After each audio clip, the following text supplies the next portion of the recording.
बरसों पहले उत्तर भारत के एक छोटे से गांव रामपुर में एक किसान रहता था।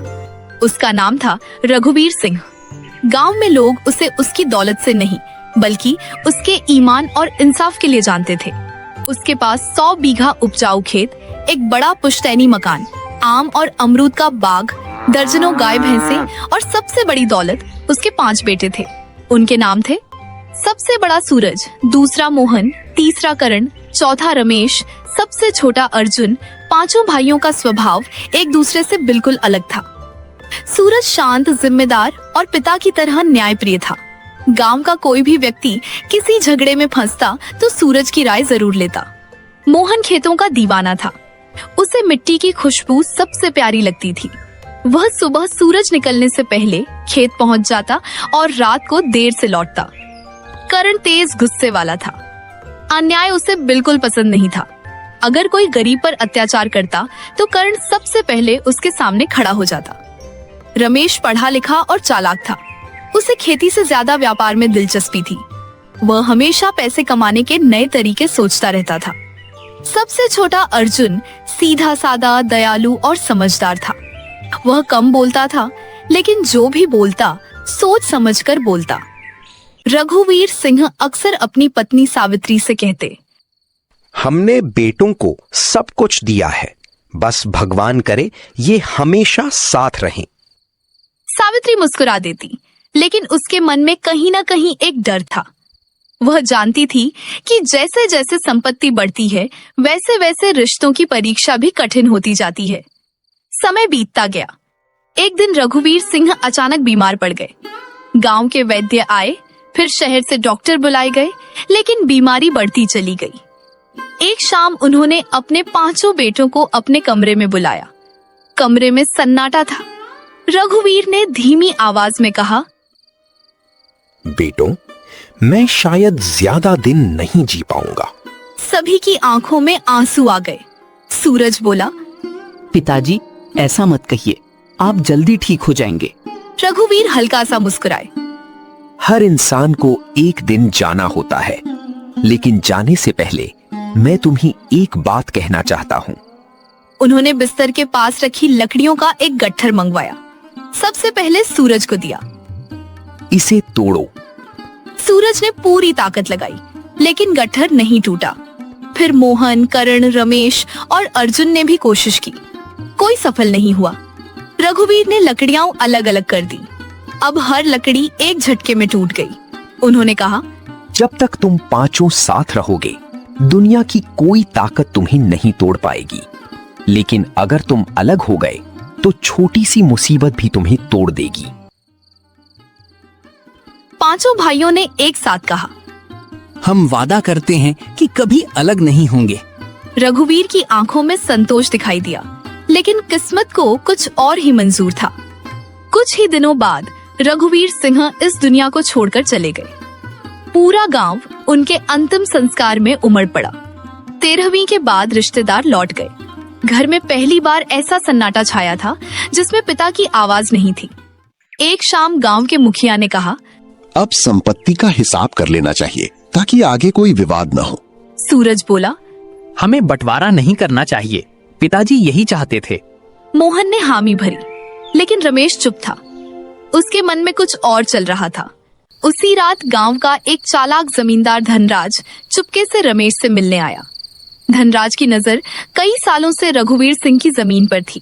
वह मुस्कुराते हुए बोला, रमेश, अगर 5 भाई अलग हो जाएं तो हर किसी को अपना हिस्सा मिलेगा। फिर जिसे पैसे की जरूरत होगी वो जमीन बेच देगा और मैं खरीद लूंगा। रमेश ने पूछा, मुझे क्या फायदा होगा? धनराज हंस पड़ा। तुम्हें गांव का सबसे अमीर आदमी बना दूंगा। रमेश कुछ देर तक सोचता रहा। उस रात पहली बार उसके मन में लालच ने जन्म लिया। उसे पिता की आखिरी सीख याद थी, लेकिन धनराज की बातें उससे भी ज्यादा मीठी लग रही थीं। उसे नहीं पता था कि उसका एक फैसला केवल खेतों का नहीं बल्कि पूरे परिवार के भविष्य का बंटवारा करने वाला है। रघुवीर सिंह के जाने के बाद घर पहले जैसा नहीं रहा। आंगन वही था, दीवारें वही थीं, लेकिन उनमें गूंजने वाली हंसी जैसे कहीं खो गई थी। सबसे बड़ा भाई सूरज हर सुबह पिता की तस्वीर के सामने दीपक जलाता और फिर सभी भाइयों के साथ खेतों का काम बांट देता। मोहन खेतों में दिन रात मेहनत करता। कर्ण मजदूरों के साथ कंधे से कंधा मिलाकर काम करता। अर्जुन घर और खेत दोनों की जिम्मेदारियों में सबका हाथ बटाता। सिर्फ रमेश का मन अब खेती में नहीं लगता था। उसके कानों में धनराज की बातें बार बार गूंजती थीं। अलग हो जाओ, हर कोई अपना मालिक बन जाएगा। एक शाम धनराज फिर उससे मिला। वह बोला, रमेश, जब तक परिवार एक है तुम कभी बड़े फैसले नहीं ले पाओगे। सोचो, अगर तुम्हारे हिस्से की जमीन तुम्हारे नाम हो जाए तो तुम शहर में मिल, गोदाम और दुकानें खोल सकते हो। रमेश ने कहा। लेकिन बड़े भैया कभी नहीं मानेंगे। धनराज मुस्कुराया। सीधे मत कहना, पहले भाइयों के मन में शक पैदा करो। जब भरोसा टूट जाएगा तब परिवार अपने आप टूट जाएगा। यही वह पल था जब रमेश ने गलत रास्ता चुन लिया। अगले ही दिन उसने अपनी चाल चलनी शुरू की। दोपहर में वह मोहन के पास खेत में पहुंचा।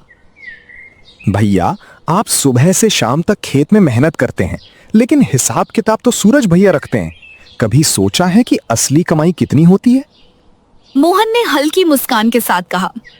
सूरज भैया पर मुझे पूरा भरोसा है। भरोसा अच्छी बात है, लेकिन आंखें बंद करके भरोसा करना समझदारी नहीं। यह कहकर वह चला गया। मोहन फिर काम में लग गया, लेकिन उसके मन में पहली बार एक छोटा सा सवाल पैदा हो चुका था। कुछ दिन बाद रमेश करण के पास पहुंचा। भैया, गांव वाले हर बात में सूरज भैया की तारीफ करते हैं। कभी किसी ने आपकी मेहनत का जिक्र किया? मुझे तारीफ नहीं चाहिए। आज नहीं चाहिए, लेकिन कल जब सारी संपत्ति का फैसला होगा तब। करण कुछ नहीं बोला, पर उसके चेहरे पर सोच साफ दिखाई दे रही थी। सबसे मुश्किल था अर्जुन। रमेश जानता था कि अर्जुन जल्दी किसी की बातों में नहीं आएगा। वह बोला, अर्जुन, अगर कभी बंटवारा हुआ तो तुम क्या करोगे? अर्जुन मुस्कुराया। जब तक भाई साथ हैं, बंटवारे का सवाल ही नहीं उठता। रमेश ने मन ही मन सोचा, इसे तो सबसे आखिर में समझाना पड़ेगा। उधर सूरज को महसूस होने लगा कि घर का माहौल बदल रहा है। एक रात उसने सबको साथ बैठाकर कहा, पिताजी की सबसे बड़ी इच्छा थी कि हम साथ रहें। अगर किसी को कोई शिकायत हो तो खुलकर बताए। सभी चुप रहे। रमेश भी चुप बैठा रहा, लेकिन उसके चेहरे पर एक हल्की मुस्कान थी जिसे केवल अर्जुन ने देखा। कुछ दिनों बाद गेहूं की फसल बिक गई। गांव के व्यापारी ने पूरी रकम सूरज को दी, क्योंकि हमेशा वही हिसाब रखता था। रात को रमेश ने मौका देखकर मोहन से कहा, देखा, पैसे सीधे सूरज भैया के पास गए। हमें तो पता भी नहीं कितने मिले। मोहन बोला। कल हिसाब हो जाएगा। रमेश हंस पड़ा। अगर पूरा हिसाब ना बताया गया तो?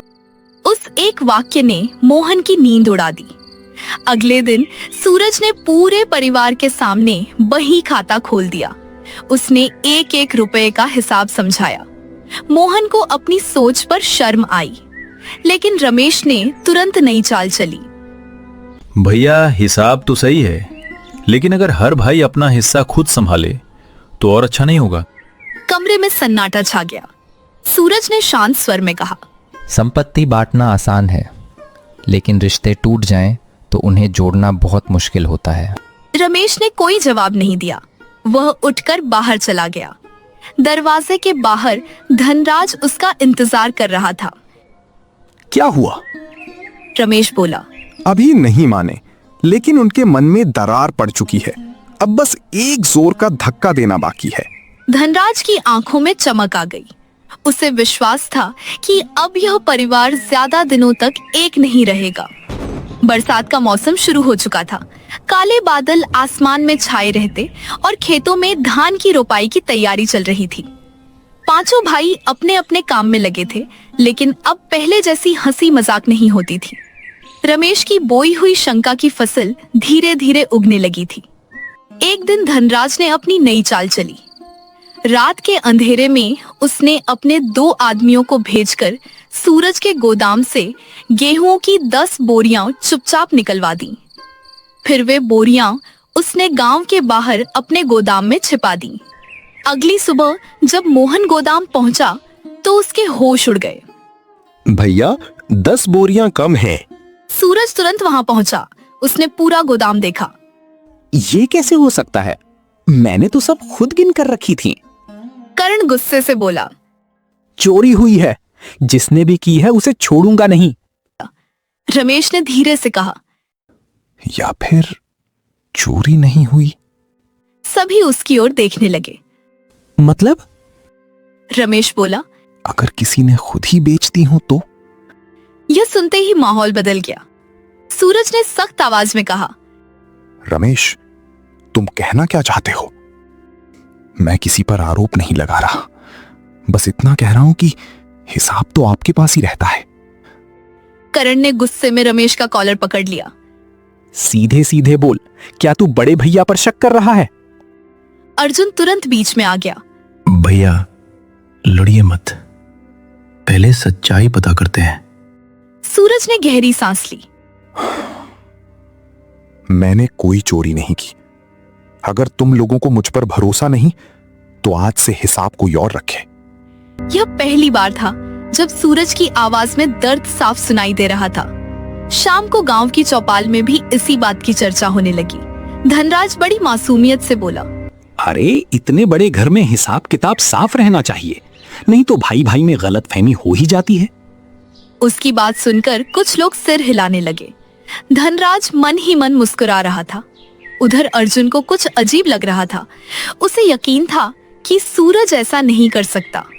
रात को वह अकेला गोदाम के आसपास गया। उसे मिट्टी में बैलगाड़ी के ताजा पहियों के निशान दिखाई दिए। वह उन निशानों का पीछा करने लगा। निशान गांव से बाहर पुराने रास्ते की ओर जा रहे थे। लेकिन तभी तेज बारिश शुरू हो गई। कुछ ही मिनटों में सारे निशान मिट गए। अर्जुन ने आसमान की ओर देखा और धीरे से कहा। सच मेरे सामने आकर भी छिप गया। घर लौटने पर उसने सबको अपनी बात बताई। रमेश तुरंत बोला। बारिश से पहले किसी और ने भी तो वे निशान देखे नहीं। हो सकता है तुम्हें भ्रम हुआ हो। अर्जुन चुप हो गया, लेकिन उसके मन में अब एक नया संदेह जन्म ले चुका था। कोई बाहर वाला तो नहीं घर को तोड़ने की कोशिश कर रहा है। उसे बस यह नहीं पता था कि वह कौन है। उधर धनराज ने रमेश से कहा। पहला वार सफल रहा, अब अगला कदम और बड़ा होगा। इस बार ऐसा होगा कि भाई एक दूसरे का चेहरा तक नहीं देखना चाहेंगे। रमेश कुछ पल चुप रहा। पहली बार उसके मन में हल्का सा अपराध बोध हुआ। उसे पिता की आखिरी सीख याद आई। एक रहोगे तो मजबूत रहोगे। लेकिन अब वह इतनी दूर आ चुका था कि लौटना उसे हार जैसा लग रहा था। उसने आंखें बंद की और धीरे से कहा। अब जो होगा देखा जाएगा। उसे नहीं पता था कि लालच की राह पर उठाया गया हर कदम इंसान को मंजिल नहीं बल्कि बर्बादी के और करीब ले जाता है। सुबह का समय था। बारिश थम चुकी थी और खेतों में धूप की हल्की किरणें फैलने लगी थीं। लेकिन जिस घर में कभी हंसी गूंजती थी वहां अब खामोशी और अविश्वास का साया था। सूरज ने नाश्ते की चौकी पर सबको बुलाया, पर इस बार कोई सहज नहीं था। मोहन चुपचाप बैठा रहा। कर्ण का चेहरा तना हुआ था। अर्जुन सबके भाव पढ़ने की कोशिश कर रहा था और रमेश वह सबको देख रहा था, मानो किसी योजना के अगले पड़ाव का इंतजार कर रहा हो। सूरज ने शांत स्वर में कहा। हमारा परिवार किसी भी खेत या संपत्ति से बड़ा है। अगर हम एक दूसरे पर शक करने लगे तो पिताजी की सारी मेहनत व्यर्थ हो जाएगी। उसी दिन धनराज ने अपनी दूसरी चाल चली। उसने गांव के एक बेईमान मुनीम हरिकिशन को पैसे देकर नकली कागज तैयार करवाए। उन कागजों में लिखा था कि रघुवीर सिंह ने अपनी मृत्यु से कुछ दिन पहले पश्चिम वाले 20 बीघा खेत रमेश के नाम करने का फैसला किया था। शाम को धनराज वो कागज लेकर सीधे रमेश के पास पहुंचा। अब खेल पलटेगा। रमेश ने कागज पढ़े। उसके हाथ कांप रहे थे। अगर किसी ने पूछ लिया कि ये कागज कहां से आए? धनराज बोला। कह देना कि पिताजी ने तुम्हें अलग से दिए थे और डर के कारण तुमने अब तक किसी को नहीं बताए। रमेश कुछ पल सोचता रहा। उसे पता था कि यह झूठ है, लेकिन लालच अब उसके विवेक से बड़ा हो चुका था। रात को पूरे परिवार की बैठक बुलाई गई। रमेश ने सबके सामने वे कागज रख दिए। ये पिताजी की आखिरी इच्छा थी। सूरज ने कागज उठाकर ध्यान से देखे। मुझे याद है पिताजी ने ऐसा कभी नहीं कहा। करण का गुस्सा 7वें आसमान पर पहुंच गया। झूठ बोल रहा है। रमेश भी पहली बार ऊंची आवाज में बोला। हर बात में मैं ही गलत क्यों? क्या मुझे इस घर में कोई अधिकार नहीं? करण ने गुस्से में मेज पर जोर से हाथ मारा। अधिकार चाहिए या पूरी जमीन? दोनों आमने सामने आ गए। सावित्री माँ रोते हुए बीच में आ गई। बस करो, तुम्हारे पिता ने यही दिन देखने के लिए तुम्हें पाला था। कुछ पल के लिए सब शांत हो गए, लेकिन रिश्तों में पहली गहरी दरार पड़ चुकी थी। उस रात अर्जुन ने चुपचाप उन कागजों को फिर से देखा। उसे एक बात अजीब लगी। रघुवीर सिंह हमेशा अपने दस्तावेजों पर नीली स्याही से हस्ताक्षर करते थे, लेकिन इन कागजों पर काली स्याही थी। अर्जुन ने मन ही मन सोचा, कुछ तो गड़बड़ है। उसने तय किया कि बिना किसी को बताए वह सच्चाई का पता लगाएगा। अगली सुबह अर्जुन शहर गया और उस वकील से मिला जिसने वर्षों पहले रघुवीर सिंह की जमीन के असली कागज बनाए थे। वकील ने दस्तावेज देखकर भौहें सिकोड़ ली। बेटा, ये कागज मुझे दिखाने वाले पहले इंसान तुम हो? जी। वकील ने ध्यान से हस्ताक्षर देखे और धीमे स्वर में कहा, अगर मेरी नजर धोखा नहीं खा रही तो ये हस्ताक्षर असली नहीं लगते। अर्जुन का दिल जोर से धड़कने लगा। क्या आप पक्के तौर पर कह सकते हैं? वकील ने कहा, पक्के तौर पर कहने के लिए मुझे असली रिकॉर्ड निकालने होंगे। 2 दिन बाद आना। उधर गांव में धनराज बेचैन था। उसे खबर मिल चुकी थी कि अर्जुन शहर गया है। वह समझ गया कि अब उसकी चाल पकड़ी भी जा सकती है। उसने अपने आदमियों से कहा, अर्जुन पर नजर रखो। अगर वो सच तक पहुंच गया तो हमारी पूरी योजना खत्म हो जाएगी।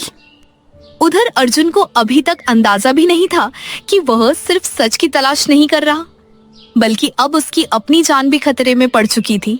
अर्जुन जब शहर से वापस गांव लौट रहा था तो उसके मन में कई सवाल घूम रहे थे। अगर कागज नकली हैं, तो इन्हें बनवाया किसने? क्या सच में कोई अपने ही परिवार को तोड़ने की कोशिश कर रहा है? उसे सबसे ज्यादा दुख इस बात का था कि उसके चारों भाई एक दूसरे से दूर होते जा रहे थे। वह सोच रहा था, पिताजी ने हमें साथ रहने की सीख दी थी, लेकिन हम उनकी आखिरी इच्छा भूलते जा रहे हैं। गांव पहुंचते ही उसने देखा कि घर का माहौल और भी खराब हो चुका था। मोहन और करण खेत के बंटवारे की बात कर रहे थे। करण गुस्से में बोला, अगर किसी को हम पर भरोसा नहीं है तो अलग हो जाना ही अच्छा है। मोहन ने धीमी आवाज में कहा, मैंने कभी अलग होने की बात नहीं सोची थी, लेकिन रोज रोज की शक से भी तो घर नहीं चलता। यह सुनकर अर्जुन का दिल टूट गया। वह आगे बढ़ा, भैया अभी फैसला मत करो, कुछ बातें हैं जो हमें जाननी होंगी। रमेश ने तुरंत पूछा, क्या बातें? अर्जुन ने उसकी आंखों में देखा। समय आने पर सबके सामने बताऊंगा। रमेश घबरा गया। उस रात अर्जुन अकेले बैठा था। तभी सूरज उसके पास आया। अर्जुन, मुझे लगता है तुम कुछ जानते हो। अर्जुन ने कुछ देर चुप रहने के बाद कहा, भैया मुझे शक है कि पिताजी के नाम पर जो कागज दिखाए गए हैं वे सही नहीं है। सूरज चौंक गया। तुम्हें ये किसने बताया? मैं पता लगाने गया था, वकील ने भी शब्द जताया है। सूरज की आंखों में दुख था। अगर ये सच है तो हमारे बीच कोई ऐसा है जो परिवार को तोड़ना चाहता है। दोनों कुछ देर चुप रहे। अगले दिन अर्जुन फिर शहर जाने की तैयारी करने लगा ताकि असली रिकॉर्ड देख सके, लेकिन धनराज के आदमी पहले ही उस पर नजर रख रहे थे। उन्होंने जाकर धनराज को खबर दी। अर्जुन फिर शहर जा रहा है। धनराज का चेहरा कठोर हो गया। उसे किसी भी कीमत पर सच तक नहीं पहुंचने देना है। रास्ते में अर्जुन को लगा कि कोई उसका पीछा कर रहा है। वह एक पुराने मंदिर के पास रुक गया। कुछ देर बाद 2 अनजान आदमी उसके सामने आ गए। एक ने कहा, बहुत खोजबीन कर रहे हो, कभी कभी पुराने मामले छोड़ देना ही अच्छा होता है। अर्जुन ने शांत स्वर में पूछा। तुम लोग कौन हो? वे कुछ बोले नहीं, बस उसे डराने की कोशिश करने लगे। अर्जुन ने समझ लिया कि मामला अब केवल कागजों का नहीं रहा। वह मौका देखकर वहां से निकल गया और सीधे शहर पहुंच गया। वकील के कार्यालय में पुराने रिकॉर्ड निकाले गए। वकील ने एक फाइल खोलते हुए कहा, अर्जुन बेटा, ये देखो। अर्जुन ने कागज देखा। उसकी आंखें खुली रह गई। ये क्या है? वकील ने कहा, तुम्हारे पिता ने अपनी मृत्यु से पहले कोई जमीन किसी एक बेटे के नाम नहीं की थी, बल्कि उन्होंने एक वसीयत बनाई थी जिसमें साफ लिखा है कि उनकी पूरी संपत्ति 5 बेटों की बराबर होगी। अर्जुन की आंखों में आंसू आ गए। तो फिर वो नकली कागज? वकील ने कहा, किसी ने तुम्हारे परिवार को बांटने के लिए बनाया है। वापस लौटते समय अर्जुन ने फैसला कर लिया, अब वह चुप नहीं रहेगा। उसे अपने भाइयों को सच बताना होगा। लेकिन उसे यह नहीं पता था कि घर पहुंचने तक हालात और बिगड़ चुके होंगे। जब वह घर पहुंचा तो आंगन में चारों भाइयों के बीच बड़ा झगड़ा हो रहा था।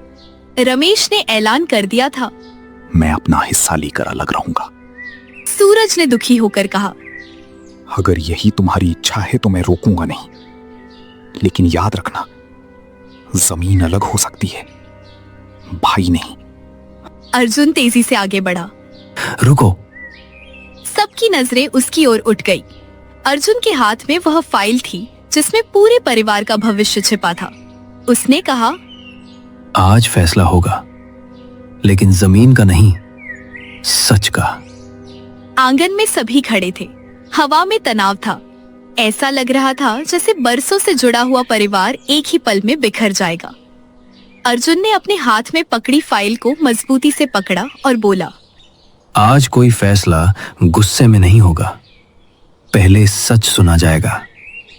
रमेश ने आंखें चुराते हुए कहा, अब कौन सा नया सच लेकर आए हो? अर्जुन ने उसकी ओर देखा, लेकिन कुछ नहीं बोला। उसने फाइल खोली और सबसे ऊपर रखे कागज को बाहर निकाला। ये पिताजी की असली वसीयत है। सूरज, मोहन और करण हैरानी से एक दूसरे को देखने लगे। सावित्री माँ आगे बढ़ी। बेटा, पढ़कर सुनाओ। अर्जुन ने कागज पढ़ना शुरू किया। मैं रघुवीर सिंह अपनी पूरी संपत्ति अपने 5 पुत्रों के नाम करता हूं। मेरी इच्छा है कि मेरे बेटे आपस में प्रेम और विश्वास बनाए रखें। जमीन का हिस्सा बराबर होगा, लेकिन मेरा परिवार कभी अलग नहीं होना चाहिए। आंगन में सन्नाटा छा गया। मोहन की आंखें नम हो गईं। करण ने सिर झुका लिया। सूरज ने लंबी सांस ली, लेकिन सबसे ज्यादा बेचैनी रमेश के चेहरे पर थी। अर्जुन ने दूसरा कागज निकाला। और ये वो कागज है जो कुछ दिन पहले घर में लाया गया था। उसने दोनों दस्तावेज पास रख दिए। इन दोनों में अंतर है। पिताजी ने कभी किसी एक बेटे को अलग जमीन देने की बात नहीं लिखी। करण ने गुस्से में रमेश की तरफ देखा। तो फिर ये नकली कागज कहां से आए? रमेश चुप रहा। उसके पास कोई जवाब नहीं था। तभी अर्जुन ने एक और बात कही। मैं शहर के वकील के पास गया था। उन्होंने बताया कि नकली कागजों में हस्ताक्षर और स्याही दोनों अलग हैं। सूरज की आंखों में दर्द था। वह धीरे से बोला, रमेश, अगर तुम्हें कुछ चाहिए था तो तुम हमसे मांग सकते थे। रमेश की आंखें नीचे झुक गई, लेकिन तभी बाहर से एक आवाज आई। इतना जल्दी हार मानने की क्या जरूरत है? सभी ने दरवाजे की ओर देखा। वहां धनराज खड़ा था। धनराज मुस्कुराते हुए अंदर आया। अरे, मैं तो बस देखने आया था कि भाइयों का फैसला क्या हुआ।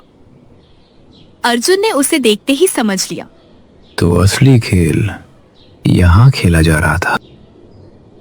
धनराज हंसा। तुम बहुत समझदार बनते हो अर्जुन, लेकिन दुनिया में वही आगे बढ़ता है जो मौका पहचानता है। करण आगे बढ़ा। मतलब तूने हमारे घर में आग लगाई? धनराज बोला। मैंने सिर्फ रास्ता दिखाया, चलने वाला कोई और था। उसकी नजर रमेश पर गई। यह सुनकर रमेश के चेहरे का रंग उड़ गया। पहली बार उसे महसूस हुआ कि धनराज उसके लिए नहीं, सिर्फ उसकी संपत्ति के लिए था। सूरज ने कहा, रमेश, अब भी देर नहीं हुई है, सच बोल दो। कुछ पल तक रमेश चुप रहा, फिर उसकी आंखों से आंसू निकल आए। हाँ, गलती मेरी है। सभी हैरान रह गए। रमेश ने सिर झुका लिया। मैंने ही तुम सबके मन में शक पैदा किया। धनराज ने मुझे लालच दिया। मैंने सोचा कि अलग होकर मैं बड़ा आदमी बन जाऊंगा। सावित्री माँ की आंखों से आंसू बहने लगे। बेटा, बड़ा घर पैसे से नहीं, अपनों से बनता है। लेकिन कहानी अब भी खत्म नहीं हुई थी। अर्जुन ने अचानक कहा, एक बात और है। सबने उसकी ओर देखा। धनराज ने सिर्फ हमें लड़ाने की कोशिश नहीं की, उसने गांव के कई किसानों से भी उनकी जमीन सस्ते में लेने की योजना बनाई है। धनराज का चेहरा बदल गया। उसे समझ आ गया कि अब उसका खेल खुल चुका है। वह जल्दी से वहां से निकलने लगा, लेकिन इस बार पांचों भाई एक साथ खड़े थे। सूरज ने कहा, अब कोई हमें अलग नहीं कर सकता।